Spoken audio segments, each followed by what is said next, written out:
وأحسن منك لم تر قط عيني وأجمل منك لم تلد النساء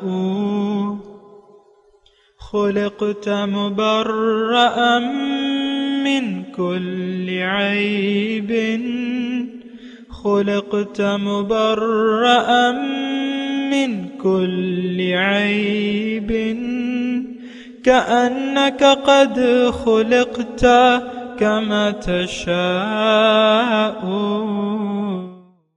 كتاب أنزلناه إليك مبارك ليدبروا آياته وليتذكر أولو الألباب. یہ کتاب برکت والی ہے جسے ہم نے آپ کی طرف نازل فرمایا ہے تاکہ دانش مند لوگ اس کی آیتوں میں غور و فکر کریں اور نصیحت حاصل کریں. اللہم صلی علی سیدنا محمد وعلی آل سیدنا محمد بعدد کل ذرۃ مئۃ الف الف مرۃ. سامعین و ناظرین کرام، السلام علیکم ورحمۃ اللہ وبرکاتہ. سامعین کرام، سورہ شورى آیت نمبر 28 سے 30 حصہ دوم 24-20 سبق کا نمبر. آج کا موضوع، کیا ہمارا دوبارہ زندگی پر بالکل یقین نہیں ہے؟ اس کے ساتھ آج کے سبق کا آغاز کرتے ہیں. سب سے پہلے گزشتہ سبق کا اعادہ ہوگا. اعوذ باللہ من الشیطان الرجیم. پناہ مانگتا ہوں میں اللہ کی شیطان مردود سے. بسم اللہ الرحمن الرحیم. شروع اللہ کے نام سے جو بڑا مہربان نہایت رحم. وهو الذي ينزل الغيث من بعد ما قنطوا وينشر رحمته وهو الولي الحميد. اور وہی تو ہے جو لوگوں کے نا امید ہو جانے کے بعد مہ برساتا اور اپنی رحمت یعنی بارش کی برکت کو پھیلا دیتا ہے، اور وہ کارساز اور سزاوار تعریف ہے. ومن آياته خلق السماوات والأرض وما بث فيهما من دابة وهو على جمعهم إذا يشاء قدير. اور اسی کی نشانیوں میں سے ہے آسمانوں اور زمین کا پیدا کرنا اور ان جانوروں کا جو اس نے ان میں پھیلا رکھے ہیں، اور وہ جب چاہے ان کے جمع کر لینے پر قادر ہے. وما أصابكم من مصيبة فبما كسبت أيديكم ويعفو عن كثير. اور جو مصیبت تم پر واقع ہوتی ہے سو تمہارے اپنے فعلوں سے، اور وہ بہت سے گناہ تو معاف کر دیتا ہے. سامعین کرام، سورہ شورى آیت نمبر 28. وهو الذي ينزل الغيث من بعد ما قنطوا وينشر رحمته وهو الولي الحمید. وہی ہے جو بارش برساتا ہے ان کے مایوس ہو جانے کے بعد اور اپنی رحمت کو پھیلا دیتا ہے. وہ بڑا کارساز اور بڑی تعریفوں کے لائق ہے. وَمِنْ آیَاتِهِ خَلْقُ السَّمَاوَاتِ وَالْأَرْضِ. اور اس کی نشانیوں میں سے آسمانوں اور زمین کی پیدائش ہے. وَمَا بَثَّ فِيهِمَا مِنْ دَابَّةٍ. اور اس میں چلنے والے جانداروں کا پیدا کرنا بھی اس کی نشانیوں میں سے ہے. وَهُوَ عَلَى جَمْعِهِمْ إِذَا يَشَاءُ قَدِيرٌ. اور وہ ان سب کے جمع کرنے پر بھی جب چاہے بڑا قادر ہے. مضمون بنیادی طور پہ اللہ تعالیٰ کی توحید کا ہے اور انسان کی زندگی میں کامیابی کا جو بڑا ذریعہ ہے اور بڑی وجہ ہے وہ توحید کا قائل ہونا ہے. اور توحید کیا ہے؟ اللہ کی توحید کا مطلب یہ ہے لا الہ الا اللہ. لا الہ کا مطلب یہ ہے کہ انسان یہ اقرار کر لے کہ میں نے زندگی اللہ کے حکم کے سامنے سر جھکا کے گزارنی ہے. یہی توحید ہے. اور اللہ ہی میری منزل ہے. یہ بڑی باتیں ہیں نا، مطلب منزل اللہ اور اللہ کا حکم، یہ دونوں چیزیں جو ہیں بنیادی طور پہ. اچھا، اب ہم تو اس کے قائل نہیں ہیں. آج کے مسلمان کی میں بات کر رہا ہوں. اللہ کی توحید کا ہم قائل نہیں ہیں، نہ اللہ ہماری منزل ہے، نہ اللہ کے راستے پر ہم چل رہے ہیں، نہ چلنا چاہتے ہیں. بات ختم ہو گئی، آپ کی کہانی تو ختم ہو گئی. آپ میں تو دیکھیں دو چیزیں ہیں، یا تو آپ اللہ پہ یقین کر لیں کہ اللہ میری منزل ہے، اور اگر ایسا آپ نہیں کرتے تو یقیناً آپ کی جو بھی منزل بنائیں گے وہ باطل ہوگی. اللہ تعالیٰ یہ چاہتا ہے کہ تم دیکھو، عقل سے سوچو. دیکھیں یہ معجزات، یا ہمارے حضور صلی اللہ علیہ وسلم جب آئے تو انہوں نے اپنی دعوت کی بنیاد معجزات پر نہیں رکھی، اور نہ ہی معجزات اللہ تعالیٰ کا یعنی طریقہ کار ہے. انسان کو رب اپنے نشانیوں کے ذریعے بلاتا ہے، دیکھو میری نشانیاں. پھر اللہ تعالیٰ کے پیغمبر جو دعوت دیتے ہیں اللہ تعالیٰ کی طرف، وہ دلائل بصیرت کی بنیاد پہ ہے. قل ھذہ سبیلی ادعو الی اللہ علی بصیرت کی بنیاد پہ. افسوس سے یہ کہنا پڑتا ہے کہ ہم لوگ آج کل کرامتیں اور فلاں بزرگ یہ کر سکتے ہیں اور وہ کر سکتے ہیں، تو یا آپ کسی مرشد کو ڈھونڈتے ہیں عام طور پہ، تو اس کی کرامت کا پہلے پوچھتے ہیں کہ بھئی ان کی کوئی کرامتیں ہیں. یہ بالکل لغو بات ہے. دیکھیں اللہ کی طرف رجوع جو ہے وہ دلائل کی بنیاد پہ، اللہ تعالیٰ اور اللہ کے پیغمبر ہمیں دلیل کی بنیاد پہ اپنی طرف بلاتے ہیں، اور یہ دلائل ہو رہے ہیں. وَمِنْ آیَاتِهِ، نشانیاں تو دیکھو، میری قدرت تو دیکھو، میں ہی کارساز ہوں. وَهُوَ الْوَلِيُّ الْحَمِيدُ، آخری جو جملہ تھا گزشتہ آیت کا، کارساز تو وہی ہے، تمہاری بگڑی بنانے والا تو وہی ہے ایک ذات، مصیبت میں کام آنے والی وہی ہے. امن یجیب المضطر اذا دعاہ ویکشف السوء عنہ ویجعلکم خلفاء. تو ہمارا تو یقین نہیں ہے، سچی بات یہ ہے. اور جب ایسی کوئی آفت آتی ہے تو پھر تو ہم اللہ کو پکارنے لگتے ہیں. فذو دعائن عریض وَإِذَا مَسَّهُ الشَّرُّ فذو دعائن عریض، لمبی چوڑی دعائیں کرنے لگتے ہیں، اللہ کو پکارنے لگتے، مخلصین لہ الدین، اللہ کو پکارنے لگتے ہیں. تو یہ دیکھیں اللہ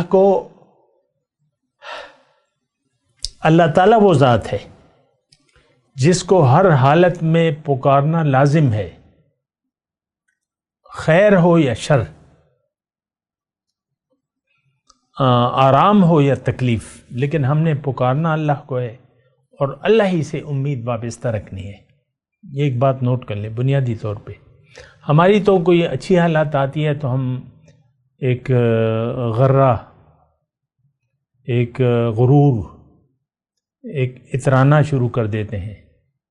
عام طور پہ آپ دیکھیں جو یہ پیسہ کسی کے پاس آتا ہے، دنیا کا کوئی عہدہ آتا ہے یا پیسہ آتا ہے، تو انسان اپنے آپ کو دوسروں سے ممیز قرار دیتا ہے. خاندان میں مثال کے طور پہ آپ دیکھ لیں، کسی کے پاس اگر پیسہ ہو، پیسے والا ہو، وہ دوسروں پر اپنا رعب ڈالنا لازمی سمجھتا ہے.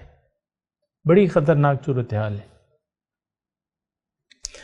امیر بچے جو ہیں بوڑھے والدین کو اولڈ ہوم میں جمع کرا دیتے ہیں. تو بہرحال یہ دیکھنا ہوگا ہمیں. دیکھیں یہ مضمون ہمارے لیے ہے، یہ نشانیاں، ان پہ غور کرنا ہم پر لازم ہے. یہ جو گزشتہ آیت گزری ہے وہ الولی، ولی کا مطلب کارساز، دوست، کام بنانے والا، بگڑی بنانے والا ایک ذات ہے، الحمید، اور وہ ساری تعریفیں اسی کے لیے ہیں، ساری تعریفیں اسی کے لیے، کسی میں کوئی کمال نہیں ہے، ایک ذات میں ہے، الحمد للہ۔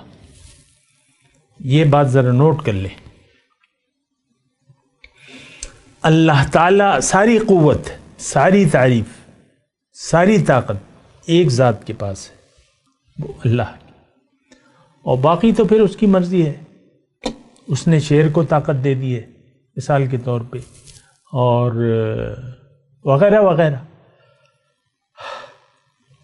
تو پکارنا جو ہے اللہ کو ہے، لہو دعوت الحق، پکارنا اللہ کو ہے بس، اور باقی تو وسائل ہیں، ذرائع ہیں، لیکن فیصلہ کن کردار اللہ کا ہے۔ باقی تو ہم دعا کر سکتے ہیں، مثال کے طور پہ معاف کر دینا، یہ تو اللہ تعالیٰ کا کام ہے، یغفر لمن یشاء یعذب من یشاء یغفر لمن یشاء،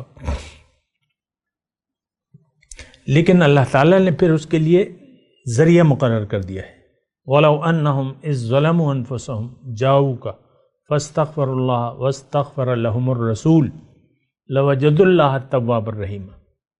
تم سے ایک غلطی ہو جائے، گناہ ہو جائے، تو تم رسول کے پاس جاؤ، کا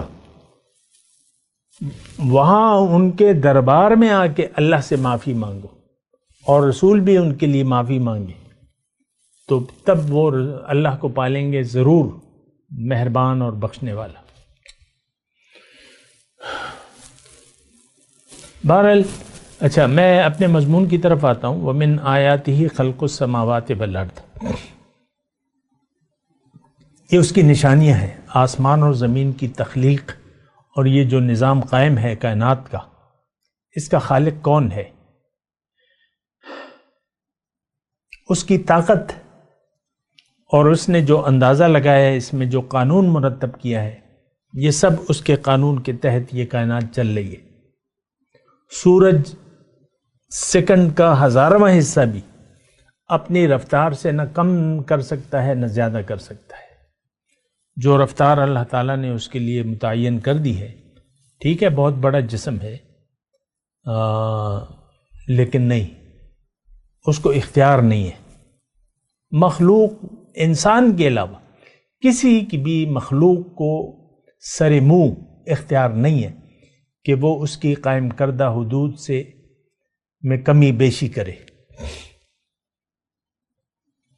الا یہ کہ رب چاہے آگ جلائے گی، لیکن ابراہیم علیہ السلام کو نہیں جلایا، کیوں کہ اللہ نہیں چاہتا تھا۔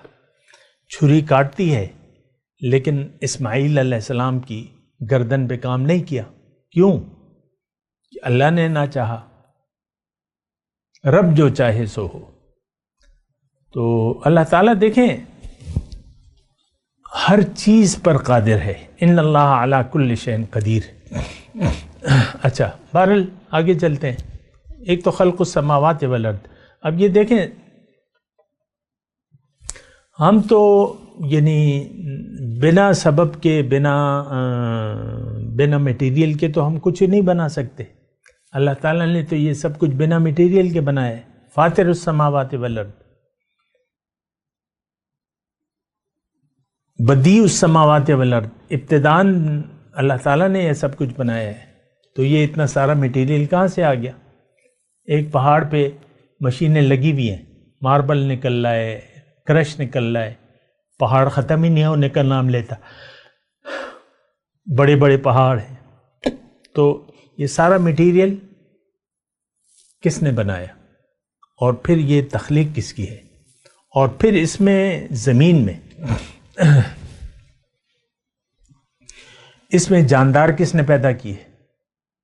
اب زمین کو لے لیں آپ، اس میں یہ جاندار آپ کے سامنے ہے، انسانوں سے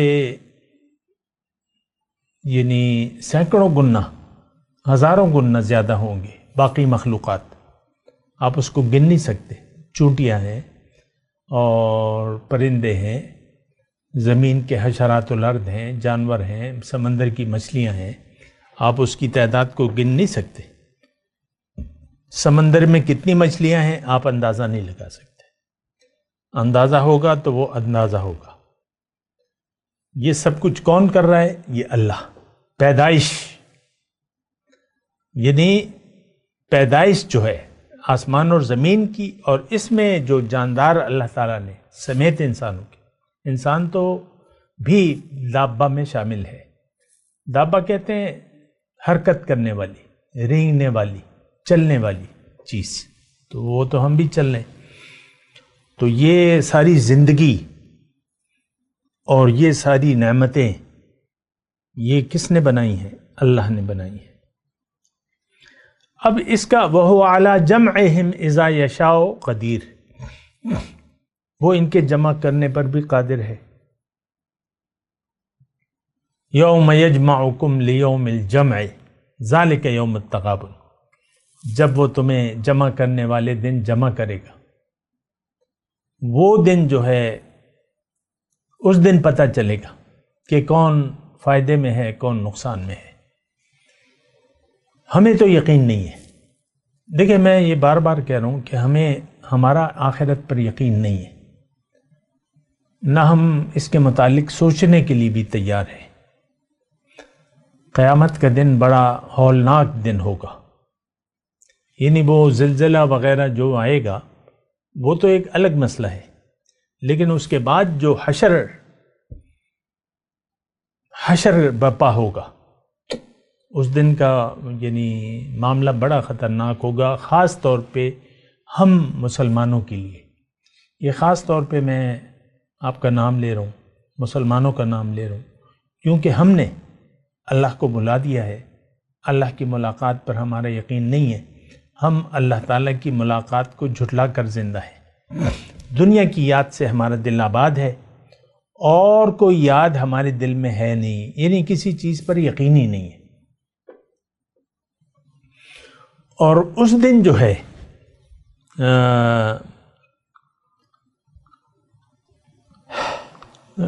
آیت نمبر 31 میں مضمون ما انتم بمعجزین فی الارض، اور تم اللہ کو زمین میں عاجز نہیں کر سکتے، یعنی اللہ سے بھاگ نہیں سکتے،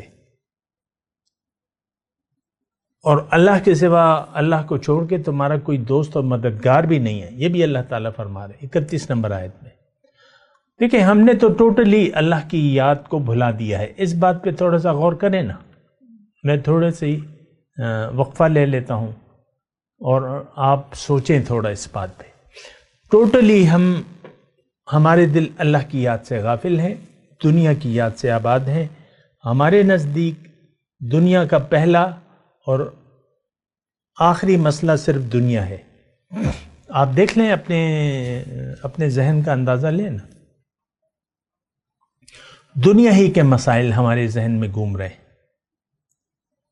اور ہم بس اسی طریقے سے زندگی گزار رہے ہیں. اللہ سے، اللہ کی یاد سے، اللہ کے قرآن سے ہمارے دل غافل ہیں. قرآن کو ہم نے چھوڑ دیا ہے جو کہ خاص طور پہ ہمارے لیے آیا ہے، انسان کے لیے آیا ہے خاص طور پہ. کسی اور مخلوق کے لیے اللہ تعالیٰ نے کوئی ہدایت نامہ نہیں بھیجا. ہر مخلوق کو اللہ تعالیٰ نے مجبور پیدا کیا ہے. وہ اپنے حد سے بڑھ نہیں سکتی، لیکن ہمیں اللہ تعالیٰ نے اپنی حد سے تجاوز کا اختیار دیا ہے، اور اس میں بھی حکمت ہے کہ اللہ تعالیٰ ہمیں مجبور نہیں کرنا چاہتا. دیکھیں مسئلہ تو رب کی ملاقات کا ہے، اور ملاقات تو شوق کی بات ہے. یہاں بھی دنیا میں بھی آپ کو جس چیز کا شوق ہے وہ آپ کرتے ہیں. جو کھانا آپ کو پسند آتا ہے، جو ڈش آپ کو پسند آتی ہے، وہ آپ فرمائش کرتے ہیں، یا وہ آپ کبھی آپ پائے اٹھا کے لے آتے ہیں، کبھی قیمہ کریلے پکا لیتے ہیں، کبھی بیف پلاؤ پکا لیتے ہیں، کبھی چکن بریانی پکا لیتے ہیں. یہ شوق کے تحت آپ سارے کام کر رہے ہیں. ضرورت اور شوق، ضرورت بھی ہوتی ہے اور شوق بھی ہوتا ہے. اپنے بچوں کو آپ دنیا کا اوپر لیڈر دیکھنا چاہتے ہیں تو وہ دنیا کے سسٹم میں ڈال دیتے ہیں اور وہ پڑھتا رہتا ہے، وہ دنیا ہی کا گدھا بن جاتا ہے. تو اب یہ ہے نا کہ دیکھیں، یہ جو ہم 29 نمبر آیت پڑھ رہے ہیں، وَهُوَ عَلَى جَمْعِهِمْ إِذَا يَشَاءُ قَدِيرٌ، میں قادر ہوں.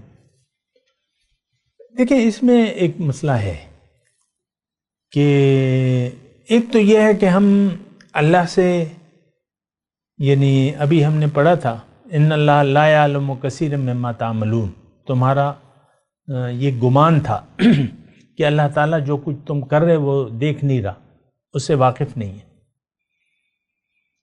یہ بھی ہم نے گزشتہ صورت میں پڑھا تھا. وَذَلِكُمْ ظَنُّكُمُ الَّذِي ظَنَنْتُمْ بِرَبِّكُمْ أَرْدَاكُمْ فَأَصْبَحْتُمْ مِنَ الْخَاسِرِينَ، اور کما قال یہ آیت آئی تھی کہ یہی گمان تمہیں لے ڈوبا. رب میرے ساتھ ہے، رب مجھے دیکھ رہا ہے، میری باتیں سن رہا ہے، میرے دل کے رازوں سے واقف ہے، میرے کاموں کو دیکھ رہا ہے، میری نیت سے واقف ہے. لیکن ہم نے تو اپنی نیتیں بنا لی ہیں دنیا کی. ظاہر کوئی مذہب کا لبادہ اوڑھ لیتا ہے، باتیں اچھی کرتا ہے بظاہر، لیکن اس کے دل میں تو کچھ اور چل رہا ہوتا ہے. مثال کے طور پہ مدینے کے جو وہ منافق تھے، ان کے دل میں تو جو تھا وہ زبان پہ نہیں تھا، زبان سے تو وہ اقرار کرتے تھے. اذا جاءک المنافقون قالوا، جب یہ منافق آپ کے پاس آتے ہیں اور کہتے ہیں کہ ہم شہادت دیتے ہیں، نشہد انک لرسول اللہ واللہ یعلم انک رسول، پھر اللہ نے فرمایا کہ میں جانتا ہوں کہ اے محمد صلی اللہ علیہ وسلم آپ اللہ کے رسول ہیں، لیکن میں یہ بھی گواہی دیتا ہوں کہ یہ منافق جھوٹے ہیں، ان کی جو زبان پہ ہے وہ دل میں نہیں ہے. یہ آپ کو اللہ کا رسول نہیں مانتے، زبان سے کہتے ہیں. زبان سے کہہ بھی دیا لا الہ تو کیا حاصل، دل و نگاہ جو مسلمان نہیں تو کچھ بھی نہیں. آج کا مسلمان جو زبان سے کہہ رہا ہے سب کچھ جھوٹ بول رہا ہے. وہ کلمہ طیبہ جھوٹا ہے، اس کا جھوٹ بول رہا ہے. زبان سے کہہ رہا ہے لا الہ الا اللہ، عمل سے وہ کہتا ہے لا الہ الا النفس، اپنے عمل سے کہ بھئی میری مرضی جو میں چاہوں کروں، نہ مجھے اللہ کے حکم سے کوئی واسطہ ہے نہ رسول کے طریقے سے. وما بث فیہما من دابہ. اچھا، بہرحال میں آپ کو یہ بات کہہ رہا ہوں کہ اللہ پہ ہمارا یقین نہیں ہے، تو جب اللہ کے وجود پر ہی، یعنی ایسا وجود، دیکھیں دو صورتیں ہیں. ہم جس طرح مانتے ہیں اللہ تعالیٰ کے وجود کو، ایسا یقین تو مشرکوں کا بھی تھا.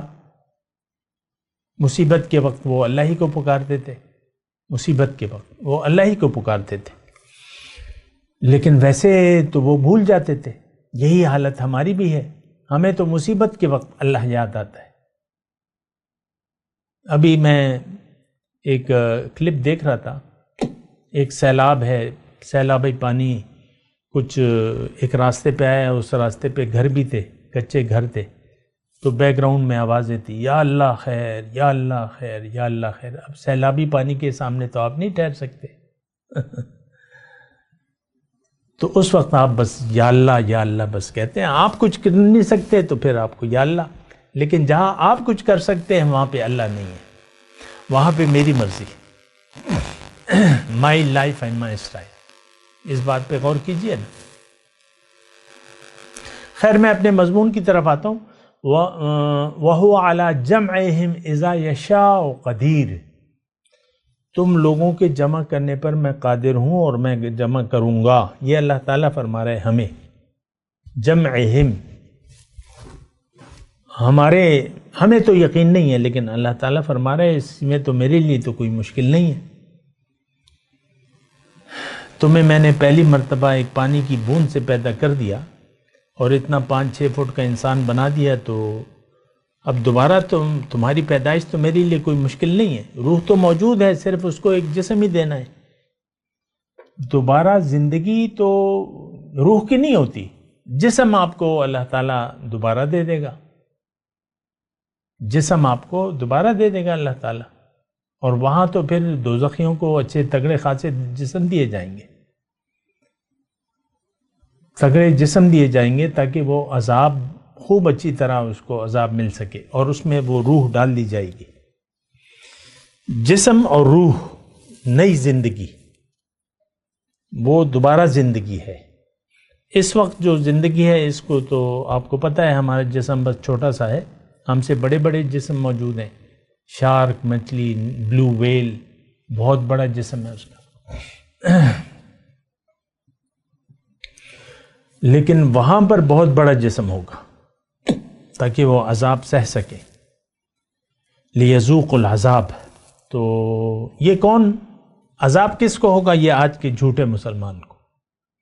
وَهُوَ عَلَى جَمْعِهِمْ إِذَا يَشَاءُ قَدِيرٌ، میں قادر ہوں، یہ آسمان اور زمین میں نے پیدا کیے ہیں، اس میں ساری جاندار میں نے پھیلائے ہیں، اور اے انسان میں دوبارہ تمہیں زندہ کروں گا، تمہیں دوبارہ جسم دوں گا دوسرا، اور ٹھیک ہے اس میں ہمارے جسم کی اجزاء شامل ہوں گے، اس میں تو کوئی ایسی بات نہیں ہے، لیکن یہ جسم جو ہے وہ عذاب سہنے کے قابل ہوگا، بڑا جسم ہوگا، تو میں اس پر قادر ہوں، اللہ تعالیٰ فرما رہے ہیں۔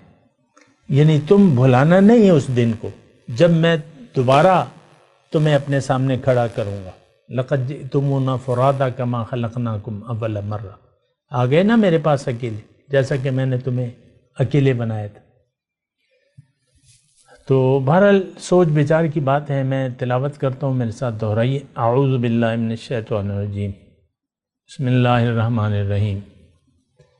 وَهُوَ الَّذِي يُنَزِّلُ الْغَيْثَ مِن بَعْدِ مَا قَنَطُوا وَيَنشُرُ رَحْمَتَهُ وَهُوَ الْوَلِيُّ الْحَمِيدُ۔ وَمِنْ آيَاتِهِ خَلْقُ السَّمَاوَاتِ وَالْأَرْضِ وَمَا بَثَّ فِيهِمَا مِنْ دَابَّةٍ وَهُوَ عَلَى جَمْعِهِمْ إِذَا يَشَاءُ قَدِيرٌ۔ وَمَا أَصَابَكُم مِّن مُّصِيبَةٍ فَبِمَا كَسَبَتْ أَيْدِيكُمْ وَيَعْفُو عَن كَثِيرٍ۔ اب ان آیت کی تلاوت اور ترجمہ۔ اعوذ باللہ من الشیطان الرجیم۔ پناہ مانگتا ہوں میں اللہ کی شیطان مردود سے۔ بسم اللہ الرحمن الرحیم۔ شروع اللہ کے نام سے جو بڑا مہربان نہایت رحم والا ہے۔ وَهُوَ الَّذِي يُنَزِّلُ الْغَيْثَ مِن بَعْدِ مَا قَنَطُوا وَيَنشُرُ رَحْمَتَهُ وَهُوَ الْوَلِيُّ الْحَمِيدُ۔ اور وہی تو ہے جو لوگوں کے نا امید ہو جانے کے بعد مہ برساتا اور اپنی رحمت یعنی بارش کی برکت کو پھیلا دیتا ہے، اور وہ کارساز اور سزاوار تعریف ہے۔ وَمِنْ آيَاتِهِ خَلْقُ السَّمَاوَاتِ وَالْأَرْضِ وَمَا بَثَّ فِيهِمَا مِن دَابَّةٍ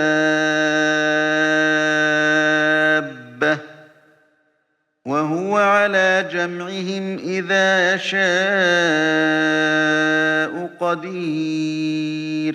اور اسی کی نشانیوں میں سے ہے آسمانوں اور زمین کا پیدا کرنا، اور ان جانوروں کا جو اس نے ان میں پھیلا رکھے ہیں، اور وہ جب چاہے ان کے جمع کر لینے پر قادر ہے۔ وَمَا أَصَابَكُم مِّن مُّصِيبَةٍ فَبِمَا كَسَبَتْ أَيْدِيكُمْ وَيَعْفُو عَن كَثِيرٍ۔ اور جو مصیبت تم پر واقع ہوتی ہے سو تمہارے اپنے فعلوں سے، اور وہ بہت سے گناہ تو معاف کر دیتا ہے۔ اس کے ساتھ ہی آج کے درس کا وقت اختتام کو پہنچا۔ اگلے درس میں انشاءاللہ ملاقات ہوگی۔ وآخر دعوانا ان الحمد للہ رب العالمین۔